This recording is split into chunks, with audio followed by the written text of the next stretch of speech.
Mr. Makhunga, can you give us a brief background on JPC? What does it do? Okay. JPC is one of the entities of the City of Johannesburg that is mandated to deal with the property portfolio on behalf of the city, so an agent of the city where we run all the governance processes in terms of the properties, the movement from the city, whether it's acquiring or it's disposing assets, among other things. We also do facilities management. We're also responsible for outdoor advertising, but largely we deal with all property management activities on behalf of the City of Johannesburg. Thank you so much. A top gender empowered company. Yes. Are you a top gender empowered company? Yes, we're a top gender empowered company, and I think it reflects in terms of our employment equity. You can see JPC's got a lot of women. We've got a bit of a challenge from ESCO, but we're working on in terms of balancing the gender from that perspective. But indeed, it's an honor to actually be recognized for all the effort that we've actually put in making sure that we balance our gender and we actually equitably allow or give opportunities to women in terms of them being in leadership positions at JPC, especially being in charge of the portfolio of the city. And I think you know that property in generally it's mostly men, and I think we're doing our bit in making sure that there's good representation from a woman perspective.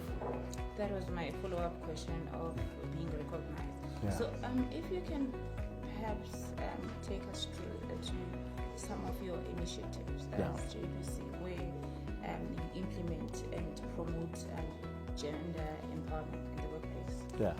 Look, I think also it just starts from the criterion when you actually capacitate yourself, because talent comes most of the time at the young raw stage, and obviously we've taken a number of initiatives from a training perspective where we've sent a lot of our women employees to trainings. Some went to UJ. There was a property course that was run with UJ. Some went to vets. There was also a property course that we did with vets, but mostly from project managers and property managers to ensure that they are well equipped. So I think for me it's an issue of not just employing at a higher level where you look at women, but from the entry level, so at least we then take them through the process and make sure that they are well equipped from a property perspective. And I think we'll continue doing that because we also have a mandate not just of women but also of youth. So if you can get young women into the property space, it actually assists us, and obviously our job is to ensure that we expose them as much as possible to the industry through the transactions that we run, but also give them opportunities to learn and shape themselves from the property perspective. So we're well positioned in ensuring that because we engage with a different organization from a property perspective, and I think it's upon everyone who's employed at JPC to learn as much as possible from such opportunities. You mentioned leadership role. Yes. When it comes to women. Yeah. So you touched briefly on it. If you can perhaps elaborate, how do you support women in leadership, and especially your technical roles? Yeah. So a lot of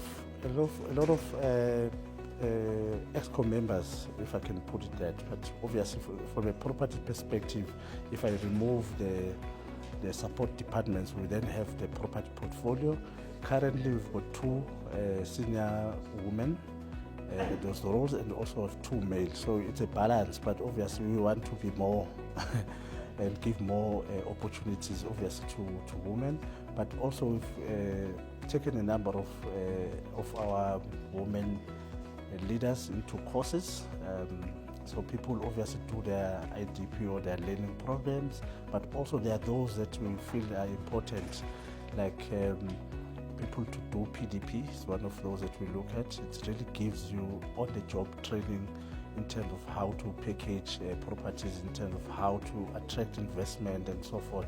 So those are key things that we're actually looking at from a top senior perspective or senior management level, but we are also looking in terms of how we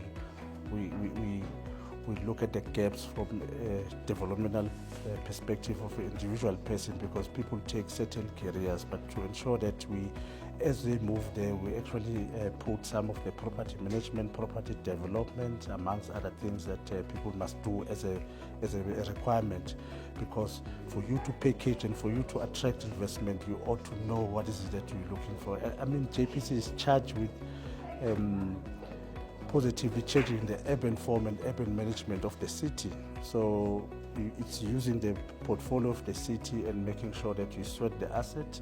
So how else to do it, and actually ensuring that you equip the people that are actually dealing with such, especially our project management department. You'll see there's a lot of women, especially young talent coming there. So we want to make sure, even from a succession planning perspective, we line them up in the way that as the old guard leaves, then the new ones come and they take over. Okay, just the last one on policies and practices for inclusive culture. Yeah.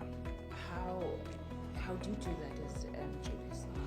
Well, one of the key things that we are working on is to ensure really that we have a culture that is broad for everyone who's here, but obviously centered around values, the core values of the organization, because I think those core values make it easy for everybody to actually fit. And we all understand that there are dynamics, people bring certain special qualities into the table, but it's always important that we actually all fit into the culture, the value system of the organization. So we're really drilling the issue of our values into our staff and making sure that we want to create a JPC employee. What does a JPC employee? He's the one that is accountable.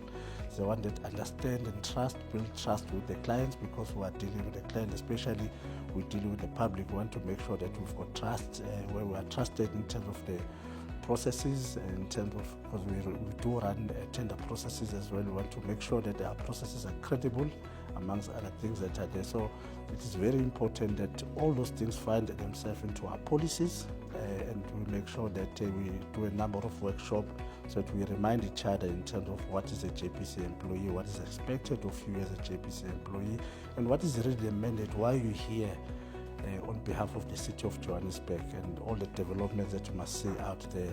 We're tasked with economic development, we're tasked with SME empowerment, so it's quite a big task that we have, and we have to make sure that all that cascades and becomes on a day-to-day from your job.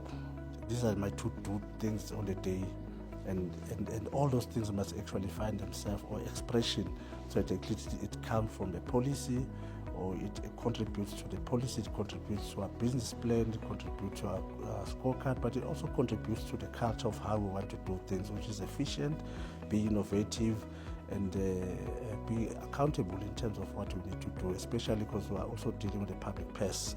So we have to account to the structures, the governance structures that are there, and when the AG and all the other governance structures that come and review our processes, we want to make sure that we pass the test. So we not just deliver results, but we deliver results within the governance structures and the system that is created. So I think that's, for me, is a critical element that we want to continue driving and make sure that it becomes just part of our DNA in terms of what we do on a day-to-day basis. Thank you so much. Thank you so much.